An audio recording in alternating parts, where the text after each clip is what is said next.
Welcome to today's webinar. I'm Ali Fodi. I'm a program officer here at NY Health with our Empowering Healthcare Consumers priority area and our newly launched primary care priority area.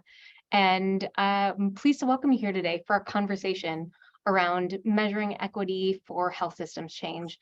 It lies at the heart of our consumer empowerment focus and our primary care focus on advancing racial health equity, on promoting systems change, and using patient and community voice as the way to achieve those health equity and system change aims by centering patient experiences rather than marginalizing patients in their health care. So we have, what a great example to be able to put that to life for you all in the Brooklyn Health Equity Index. We are joined here today by our colleagues on this collaborative community-based research endeavor at SUNY Downstate Health Sciences University, at One Brooklyn Health System, and at the Arthur Ashe Institute for Health.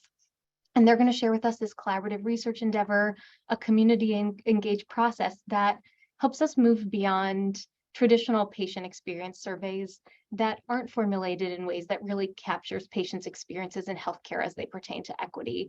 So we'll be able to hear about how this moves beyond those traditional experiences.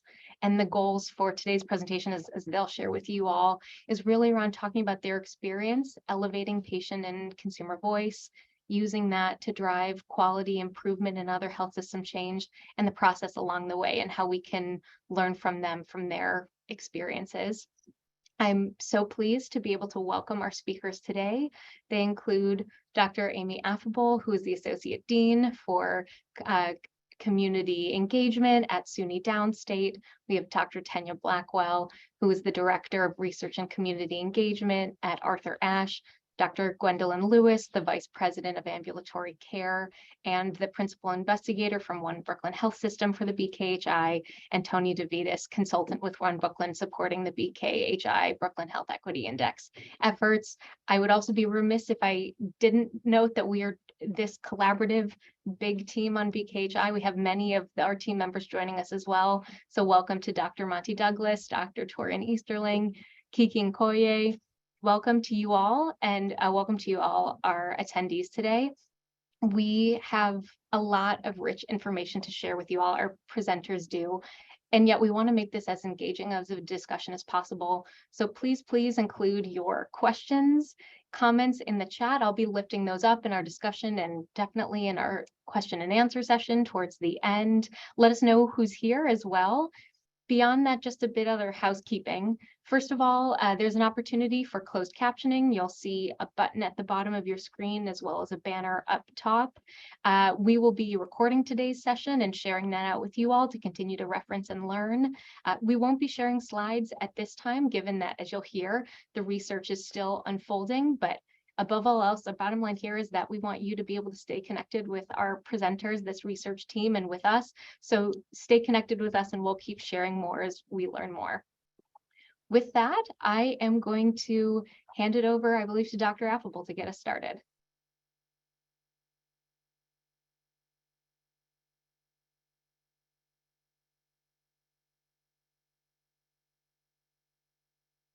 Thank you, Ali.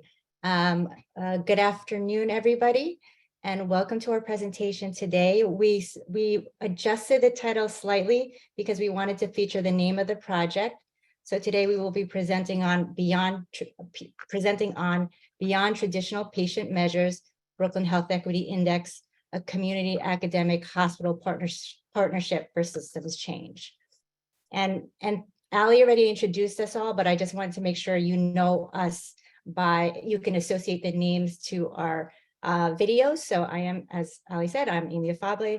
I represent Downstate on this team, which is a very large team. And I am Associate Dean for Community Engagement. Thank you. And I'm Dr. Tanya Blackwell. I'm with the Arthur Ashe Institute for Urban Health, which is located inside of Downstate Health Sciences University. And there I oversee our community engagement and research work.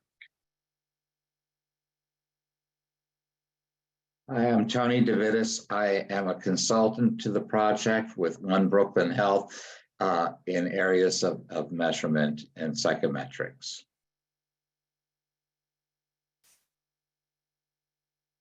Hi, I am Dr. Gwendolyn Lewis, and I'm the Vice President for Ambulatory Care at Interfaith Medical Center, and I am the Principal Investigator for One Brooklyn Health for this project.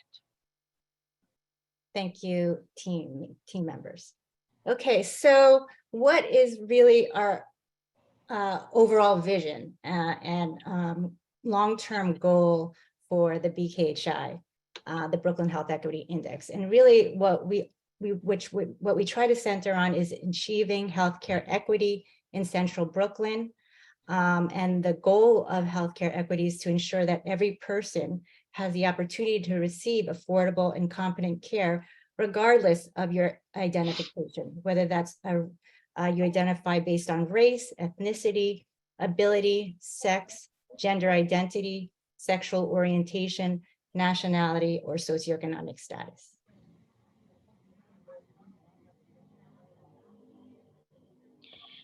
So health equities, as we know, have existed for a long time. But in January 2023, the Joint Commission, recognizing the importance of raising the quality of healthcare amongst underserved populations and communities, developed new healthcare quality standards. And these standards have become integrated into this Joint Commission standards for hospitals, ambulatory care programs, and behavioral health care programs, the accreditation programs. And the purpose of this was to create a consistent national baseline related to the equitable care of all patients. In doing this, the Joint Commission compels all healthcare organizations to address health equity. There are many tools available to measure patient satisfaction, HCAHPS and CAHPS, but these tools currently don't measure health equity. The Brooklyn Health Equity tool is being developed to measure how hospitals and healthcare systems are addressing equity, with the long-term vision of providing healthcare organizations with a tool that will enable the organization to make systemic changes to promote health equity. Okay, and again, what is really driving the project in terms of patient experience, in terms of what the lived experiences of our populations in Central Brooklyn are dealing with? And so for those that are not familiar with New York City, Central Brooklyn is among one of 3 New York City Department of Health priority areas that have had a history and experienced a history of marginalization with regard to death, disease, disability, and poverty. And as an example, you see here, this is data that is published by the New York City Department of Health and Mental Hygiene. We see that Central Brooklyn, which is emphasized here in the yellow outline, experiences lower life expectancy compared to the rest of New York City. And that's indicated by the lighter blue shades highlighted in yellow. We also have, they also experience a disproportionate, Central Brooklyn also experiences a disproportionate burden of poverty, as I mentioned. And again, this situation is historic and hasn't really changed over the years. Again, we see here on the left, we see a map of New York City, and the area that's circled in the red or that has the darker shades of blue indicate the higher proportions of poverty in New York City and is found in Central Brooklyn. To the right, we also see that the same areas highlighted in New York City that are outlined in red, that are the darker shade of blue, also experience high proportions of unmet medical care. And unmet medical care is defined as the percentage of adults ages 18 and older who report not getting the needed medical care at least once in the past 12 months. Okay, and so this pattern of sort of a disproportionate burden of disease, poverty, and unmet needs in Central Brooklyn is consistent with a lot of indicators throughout Central Brooklyn. And when we talk about Central Brooklyn, there are neighborhoods in Central Brooklyn. There are neighborhoods that make up Central Brooklyn include Bedford-Stuyvesant, Brownsville, East New York, and East Flatbush. And here is just a list of other indicators that suggest and that demonstrate sort of that disproportionate burden of disease, poverty, and mortality. I'm not going to go through this, but again, this is something that we as clinicians, as public health researchers have observed for many years. And again, and an indication of a history of marginalization in this area.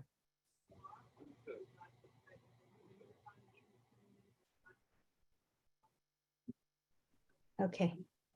And so the goals of a Brooklyn Health Equity Index are to develop a health system metric that quantifies how systems or how healthcare systems are really working to achieve health equity. And sort of the long-term vision we envision that health systems might use this metric to inform quality improvement initiatives, as well as potentially have healthcare payers use it for consideration in reimbursement mechanisms. Second, a really strong emphasis of the BKHI project is that we wanted to be able to give patients and community voices. We wanted to be able to elevate their voices so that we can help foster systemic change. And that is really one of the unique aspects of this project, is that we sort of decenter the tool development and the survey development. We decenter academia and sort of the traditional approaches to survey development. And we really center the community and the patient's voices. And we do that because we want to be able to have a more participatory process to towards that will inform the path to foster hospital systemic changes. And then finally, as I was saying earlier, Central Brooklyn has been an area in New York City that has experienced a history of marginalization. So really a big goal of this project is to really reverse the history of systemic marginalization, as well as a history of implicit and explicit bias in healthcare settings.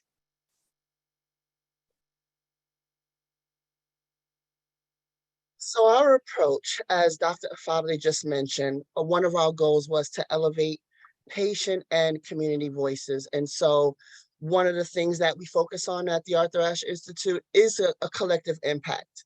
Our belief and our theoretical framework, if you will, is that if we empower the patient or the members of the community to be advocates or to be knowledgeable of their own health conditions, that's to us the foundation for improving health outcomes within the community and addressing health equity. So this collective impact approach was important for us in building this multidisciplinary team, as you see a few of us represented here on this panel, across multiple stakeholders, right?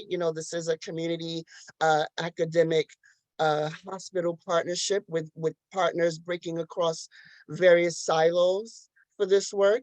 And it was important for us to engage the diverse stakeholders. And so that included members of the community, that it included CBO leaders from our previous list of CBO partners whom we've partnered with in the past. It includes members of barbershops and hair salons with which we also conduct a lot of our work. And so it was important for us to build this multi-stakeholder model, utilizing a community-based participatory research approach. As Dr. Afable just mentioned, the importance of highlighting the communities and the patient's voice. And with the help of our Community Change Committee, which is represented by community leaders throughout and advocates throughout Central Brooklyn, to help us to develop and implement all aspects of this work.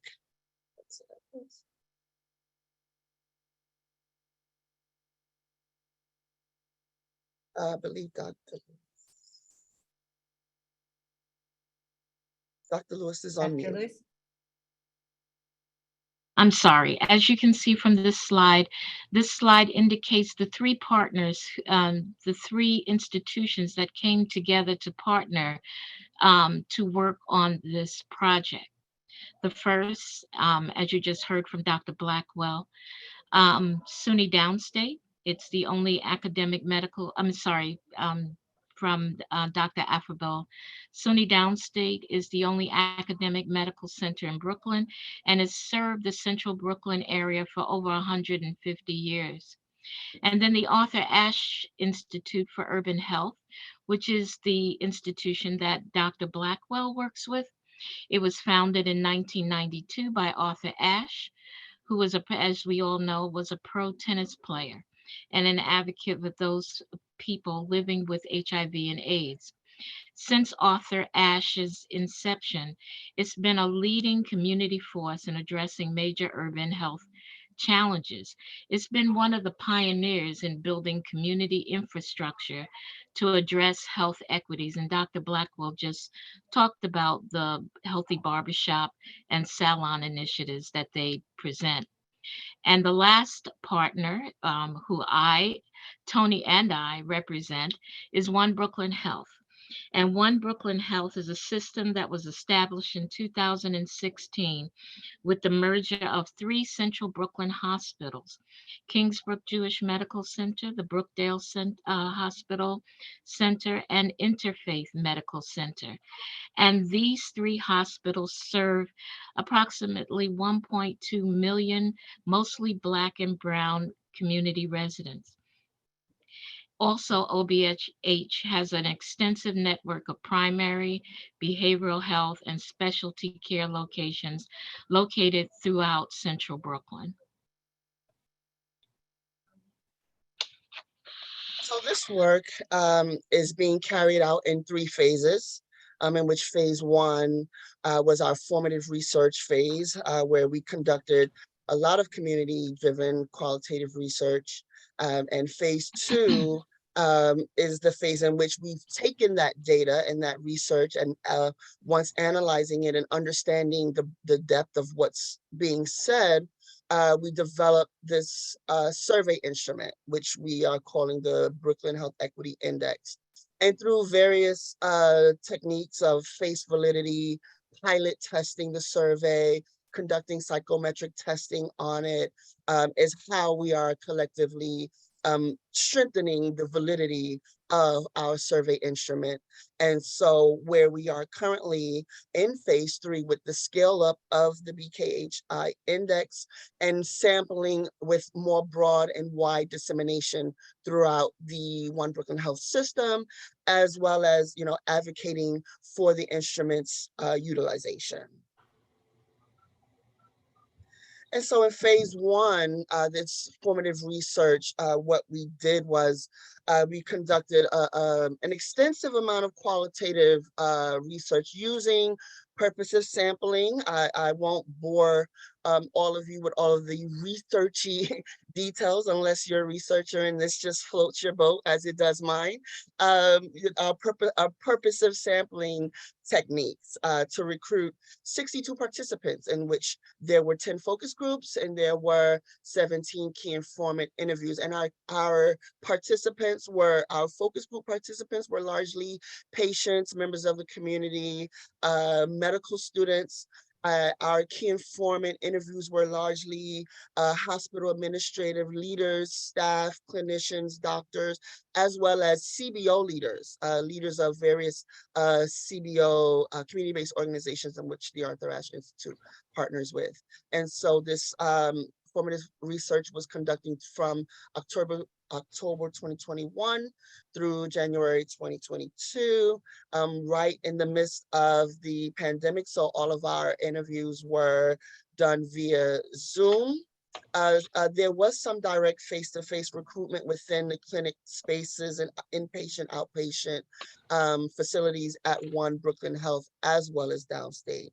And so our core research team, which consists of 7 members, others who are not on this panel at the time, but we were a very diverse group in terms of race and ethnicity, background, gender, orientation, as well as life stage. I like that because we did have medical students and faculty, experienced researchers, and we were very much a dynamic and diverse group. And just from my perspective on partnerships with the Arthur Ashe Institute and how big on partnerships we are, it was a wonderful thing to see this partnership come together and us work together, building and breaking those silos, building the trust amongst one another to conduct this work and trust each other with our intellectual property, if you will. And so we maintain our rigor and our discipline throughout this process, iteratively with member checking and validating our codes.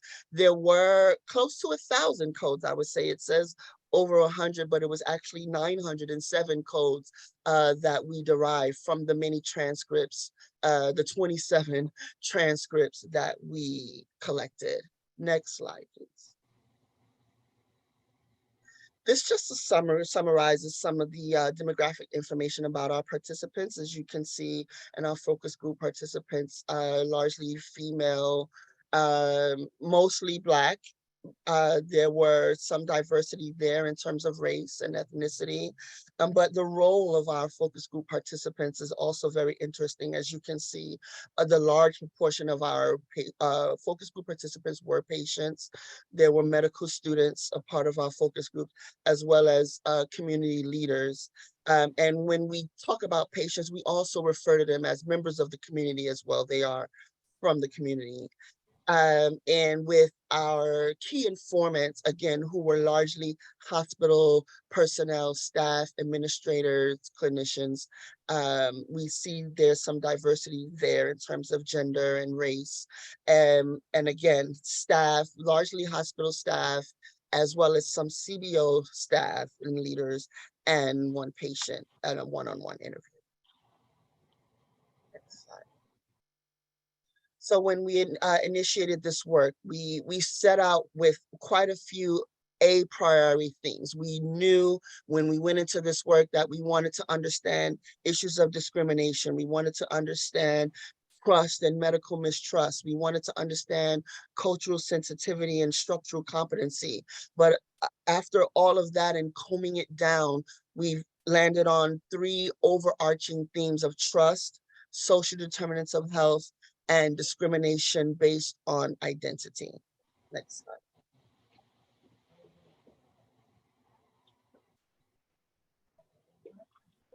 So with respect to the discrimination theme, the things that we were hearing from both the individual as well as the institution, that we know we are dealing with marginalized populations. And a lot of the resounding words that we were hearing were about disrespect or dismissiveness or disregard, stigma as a result of one's medical condition or their need.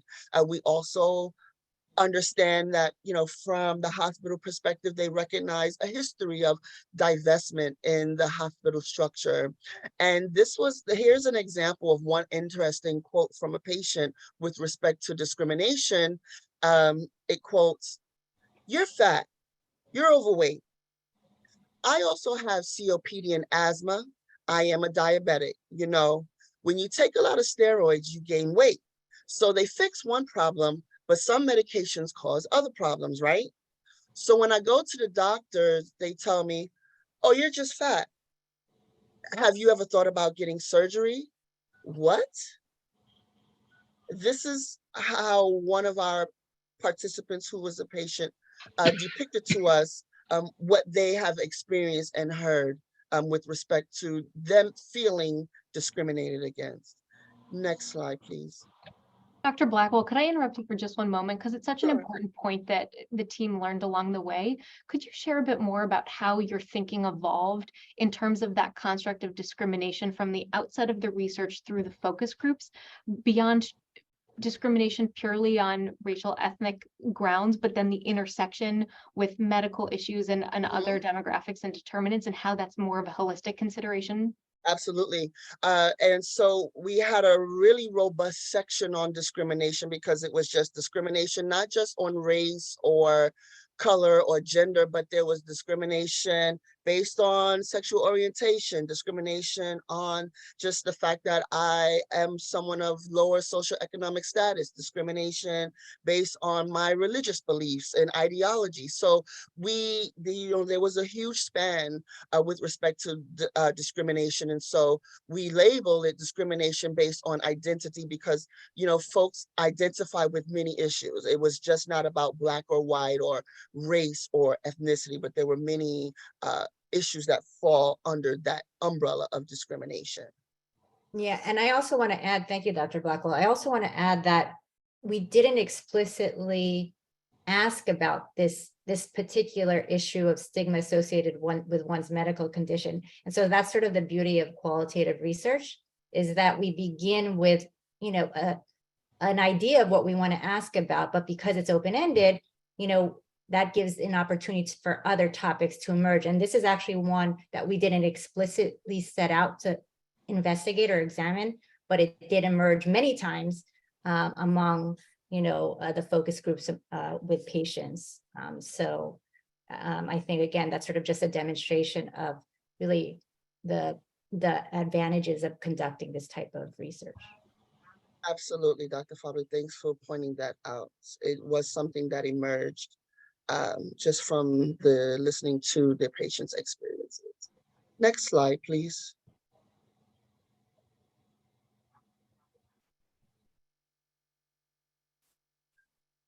Another theme that emerged, well, it was a priority because we set out to understand experiences with social determinants of health, patient knowledge, as well as provider and hospital systems knowledge and intent in addressing social determinants of health. And so there was recognition by the providers that patients face competing priorities, and we wanted to understand just how deeply did the patients, providers recognize their other issues, their food insecurity issues, their housing instability issues, right?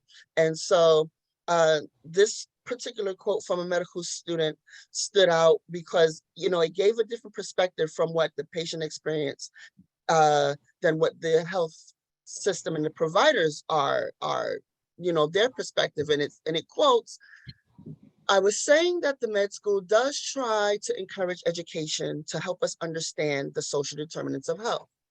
But I think there is this disconnect where we can kind of help patients reach that next step. So, you might tell them, here's a diet that you have to follow for diabetes or blood pressure. But then you can actually help them go one step further and realize that maybe they don't have access to those particular food items that they need, or they won't be able to get the medications that they need because the pharmacy is too far. So we might be educated about it, but we're not given enough tools to bridge that final gap, to make sure that we can actually help remedy the problem or make it a little better." I think this was a very impactful quote from a medical student who participated in our focus group. I would go on to the next slide. I don't know if there are any questions or comments regarding that.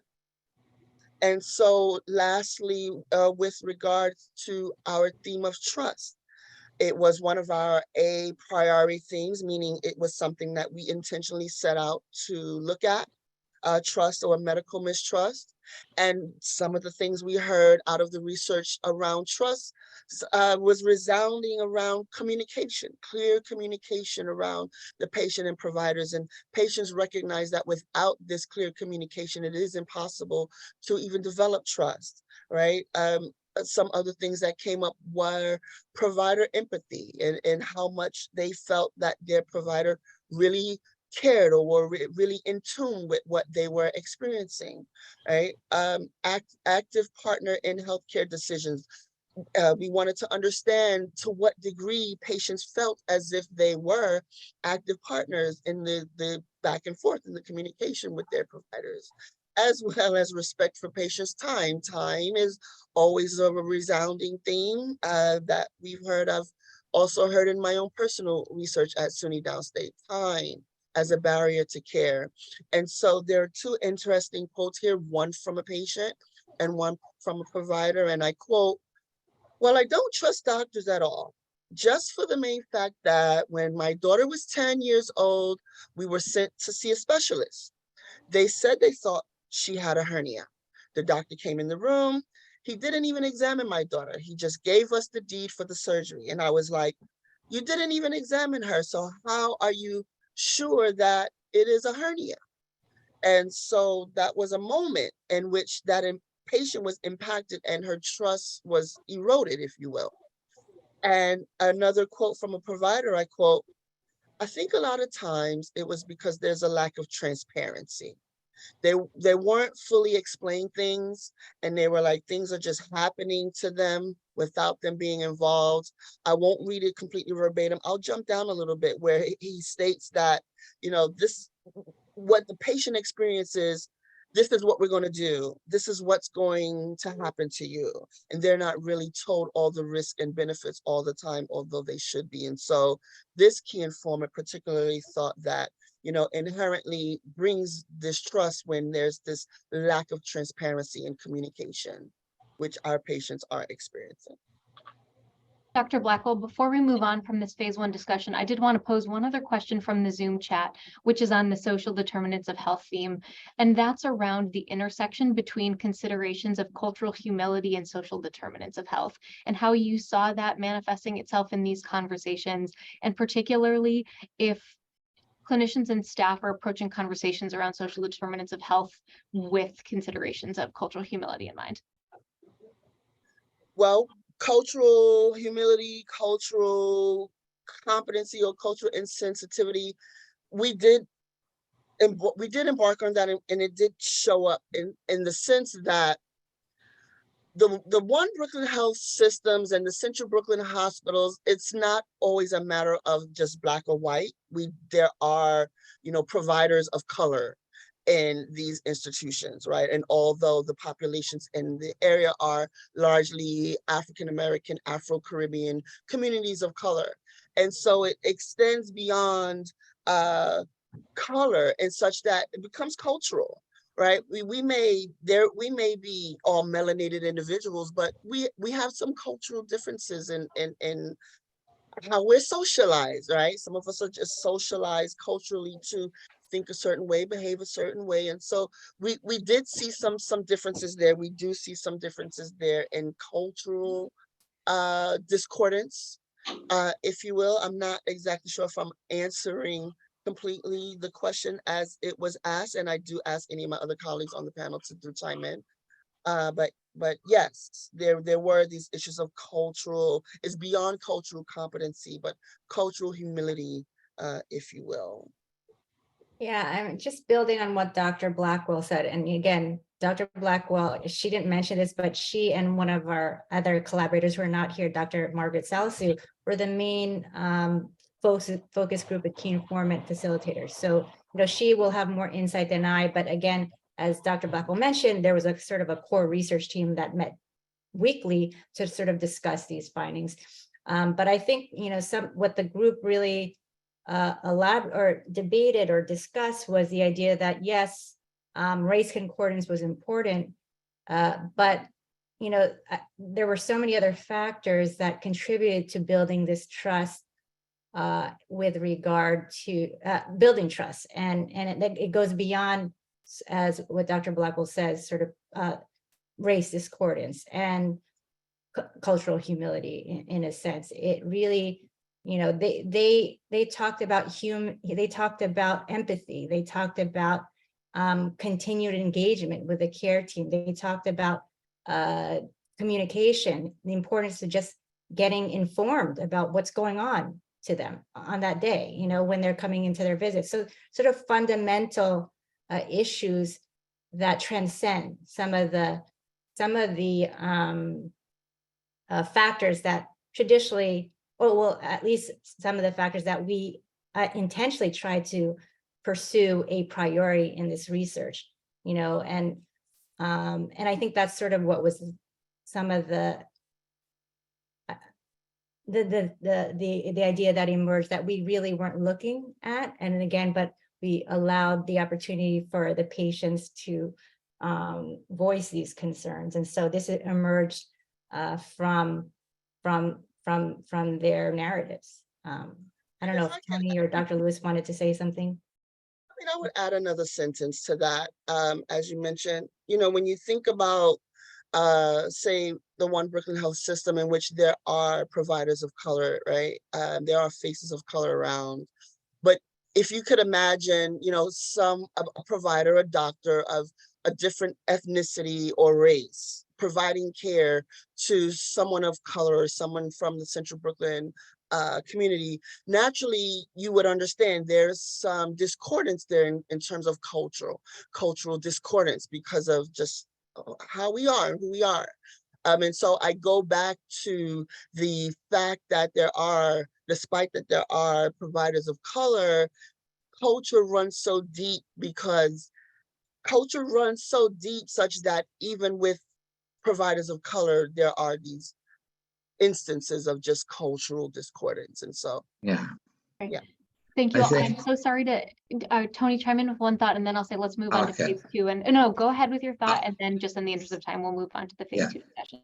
The other thing to also, what this is going to help us do is to take a look at how providers are trained to open up that conversation about the impact of culture on accessibility to other issues that relate to health, how about race, ethnicity, and all of that. So that is another part.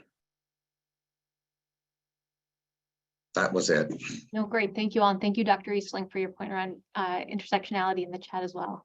All right, phase 2. And panel attendees, please know I'm capturing your other questions, and we'll pose those in the Q&A section as well.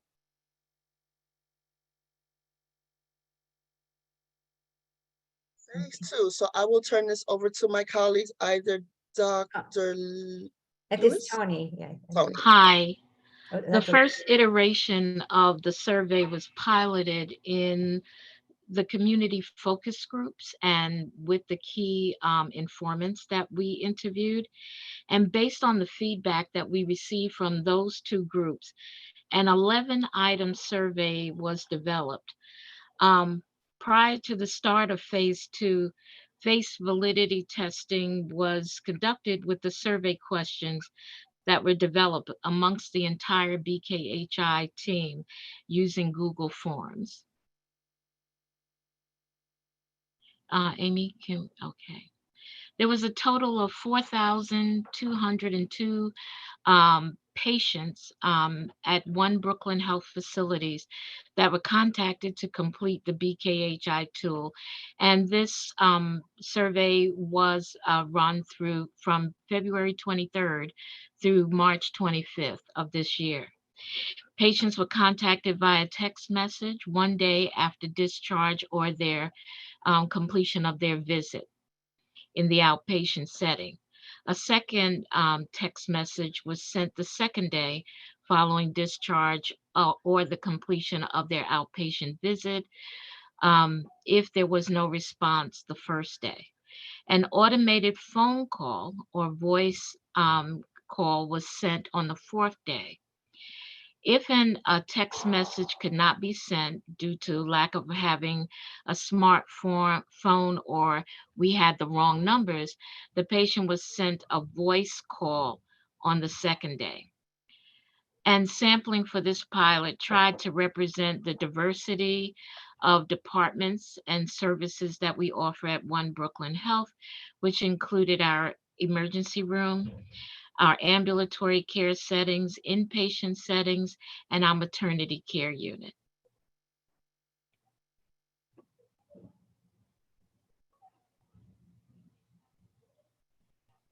Oh, Tony, you're muted. I'm sorry. Am I still muted? Nope, we can hear you now.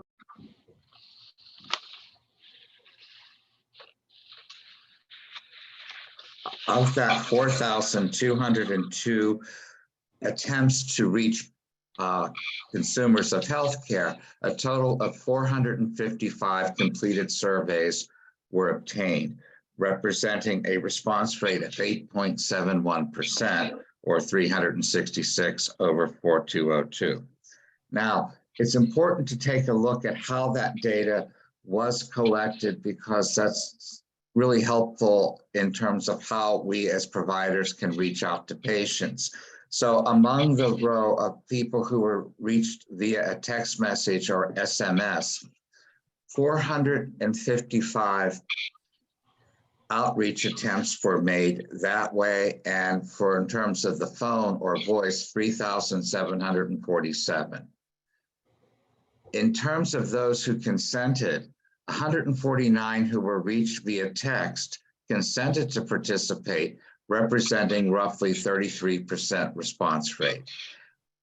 308 consented who were reached via voice, or 8.2%. So we're seeing a real disparity here in terms of a return of investment. Also, it's interesting to note that these response rates are consistent in the literature on phone surveying and SMS surveying, so we're within range of other studies. 30.5% of the people who were reached via text message began the survey, opposed to 7.3% of the people who were attempted to be reached via the phone.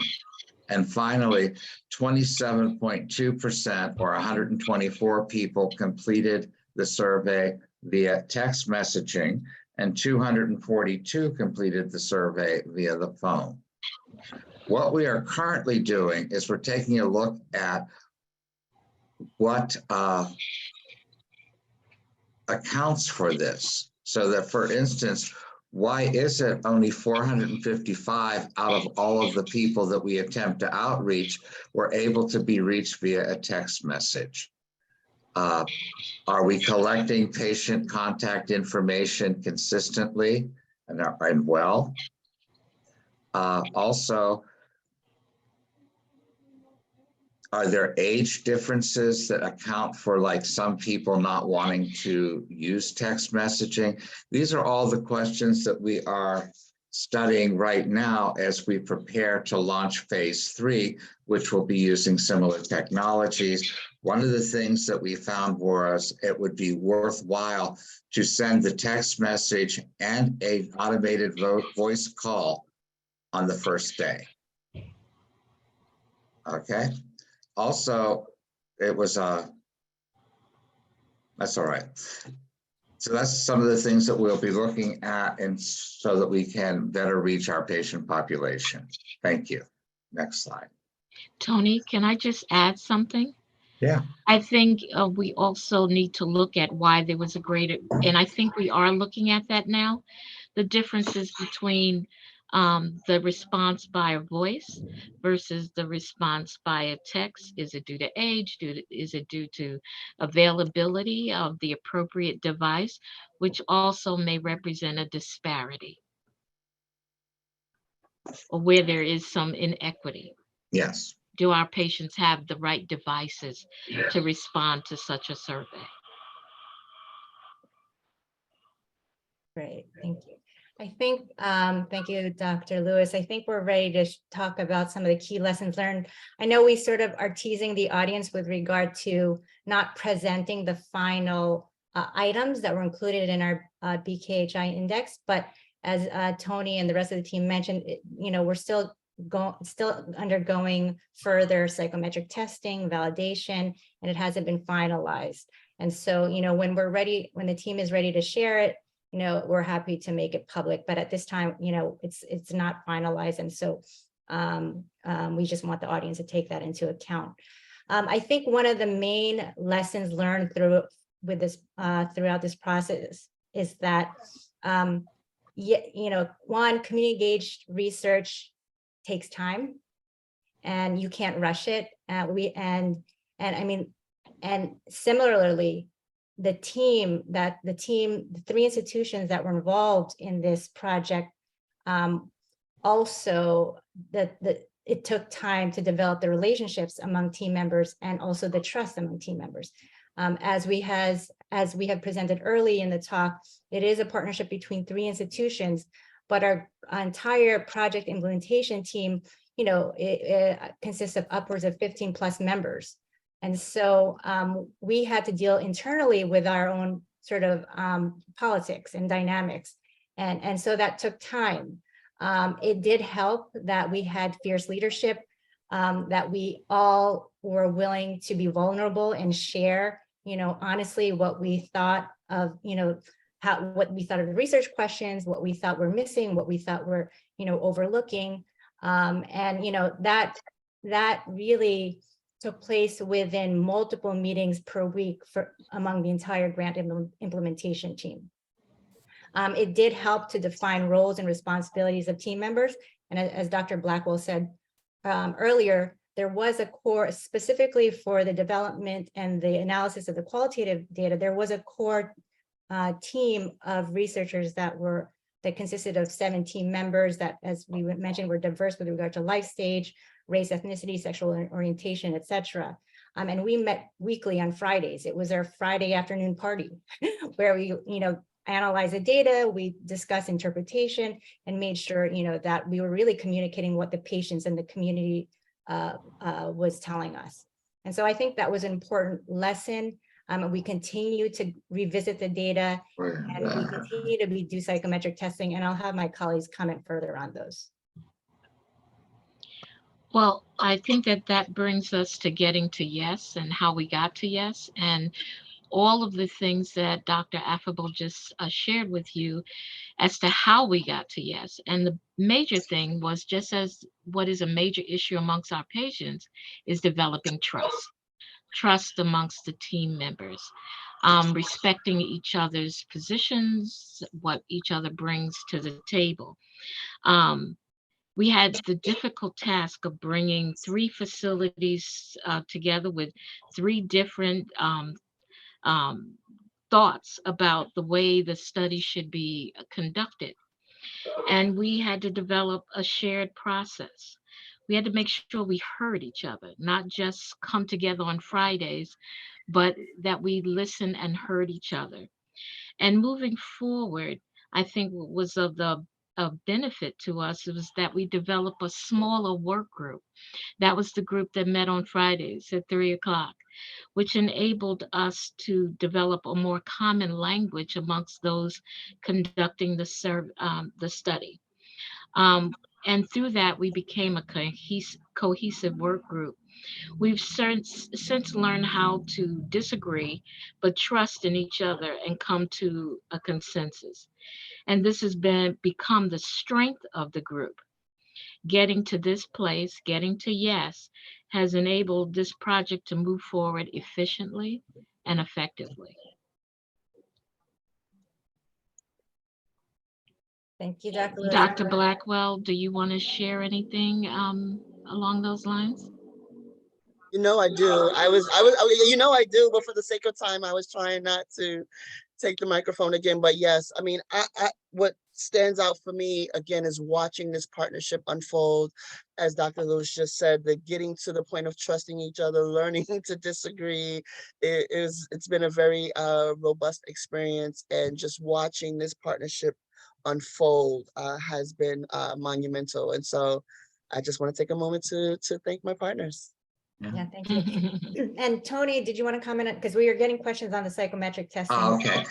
Essentially, we did an internal consistency analysis that indicates a reliability coefficient of 0.77, which is very good for this type of research. In examining, we think we may be able to go from 11 items to 10, which should also increase our completion rate by removing an item that does not really add anything to the variation. We ran a factor analysis that showed that among the 11 items are 2 clearly defined factors, one which speaks from the individual's strengths of empowerment, trust, and communication, and the other a more negative experience that took a look at being dismissed or stigmatized for one's condition or treated differently because of their group identity. So as we get a larger sample in phase 3, we'll be able to tease this apart in greater detail. But there's a lot of good stuff in there. Thank you. Thank you. Okay, Dr. what are the next steps for this BKHI project? Well, one, we're going to administer the tool to the larger OBH population. That means all of the patients instead of a select group. We're going to share the outcomes of phase 1 and phase 2 with our senior leadership for all of the participating facilities, One Brooklyn Health, SUNY Downstate, and Arthur Ashe. We're going to, based on the results of the final survey during phase 3, disseminate the results of the survey to the community and other health systems. We're going to create educational and training programs for our providers and other healthcare personnel at the participating facilities. We're going to advocate for the integration of protocols and processes that facilitate continuous quality improvement, monitoring of health equity, and the data collection of more robust measures of social determinants of health, race, country of origin, gender identification, and influence of these measures on the delivery of care. We're going to implement policies that will result in sustainable structural changes that promote equitable healthcare and improve the health outcomes for the patients that we serve at all 3 institutions. Does any one of my colleagues want to add anything? I think that summarizes everything. All right, well then Tony, do you have any other thoughts to add? No. Perfect. Well, we have about 4 minutes to get through 20 wonderful questions in the chat. So first and foremost, thanks you to our presenters for putting your email addresses so that you in your expertise can confer with our attendees offline. I'm going to lift up just a few themes that I saw from our questions and pose those to the group. And then above all else, we'll encourage you all to stay connected with our esteemed researchers to be able to learn more and learn as the survey index is finalized. The first question, Tony, you already talked to this a bit on the constructs and the positive and the negative aspects of the constructs that you're finding in phase 2, but could you just give us a bit more of a sense, even though the survey isn't finalized, around some of the constructs that are represented in these 10 or 11 questions? And in particular, can you compare that to what constructs we're seeing in CAPS or other traditional patient experience surveys? Okay, well, to some degree. Some of the items deal directly with asking the participant if they felt treated poorly due to their group identification. Did they feel that they were dismissed by the provider or staff? Did they feel welcome? Along those lines. Also, to what degree do they feel that they can trust the facility? Do they feel the facility instills confidence in their health care? These kind of themes are represented in the items. They are similar but different from the patient satisfaction surveys, such as HCAHPS. They are more targeted to the community. And one of the advantages of the model or method that was used to define or create the survey is that we went directly to the people who would ultimately be answering the survey to make sure that it was relevant and it captured their concerns, as opposed to coming up with the nice items from a group of academics and then applying it to the community, we made sure that it was relevant and more relatable to their actual experience. And as the project continues, a question had been asked, will this be applicable to other communities? That's something we're going to find out. Will this work with other groups? One can't assume one size fits all, but there's already some work toward testing the survey in other groups. Yeah, and I also wanted to add to what Tony mentioned, yes, we wanted, in phase 2, as we mentioned, we did conduct face validity testing among the entire BKHI implementation team. But in addition, we made sure the items and the language used in the items made sense, were meaningful to our participants, to the community. So we went back to the participants that participated in our focus groups and our key informant interviews, and just asked them about, does this, what does this evoke in you? Does this make sense? Do you think it's an important item? And I think, and Tanya, Dr. Blackwell, could comment on some of the reactions. They, a lot of the items did elicit strong emotional responses among our participants. Yes. Yeah, and I'm feeling a strong emotion now, just rethinking some of them. But I will say the Patient Advisory Council, I always mix it up if it's committee or council, at the One Brooklyn Health System, they too served as a focus group for us. And there was some really, really strong emotion in many of the focus groups. Yeah, I just wanted to just touch back on that. But and then I also want to comment, we do, the team did, when we initially thought of this idea and wrote the proposal and submitted to the New York State Health Foundation, the idea was to make it applicable to other healthcare settings and health systems, not to go beyond Central Brooklyn, and disseminate it widely to New York City and even potentially nationally. And so we definitely have plans for that. But we recognize that, we can't, that it'll take time. And we don't know if we can use, we don't know we'll have the luxury to use the same methods to do that.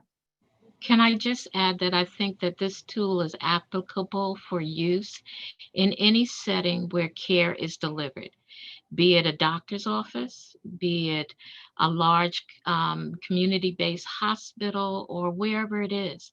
I saw a message in the chat about, can it be applied in a college setting? Yes, it can. Because in the past, what I believe adds to inequities in care is that we base delivery of care on assumption of need. This tool helps us to see what is the need. And so I would encourage use of the tool in any care setting. Thank you all so much. In your responses, and certainly in a number of questions, we saw some themes emerge around the transferability and adaptation of the index to different patient populations, health systems, and for health issues. We saw discussion around dissemination of the research finding and application for quality improvement and otherwise. And that, for me, inspires a lot of joy to think about what's still yet to come in terms of finalizing the research, and you're sharing it with the world. And so with that, I would encourage all of our attendees to stay connected with this team and to find out more. And thank you all to our presenters for making yourselves available both today with your expertise, but then also with your contact information so individuals can stay in touch with you. Thank you to my colleague Maureen, who made this event possible. Thank you to all of our attendees for joining and being so engaged in our discussion. As a reminder, we'll be sharing out a recording of today's session. There was a lot of great information shared, and we hope you'll consult it again. And as a reminder, we won't be sharing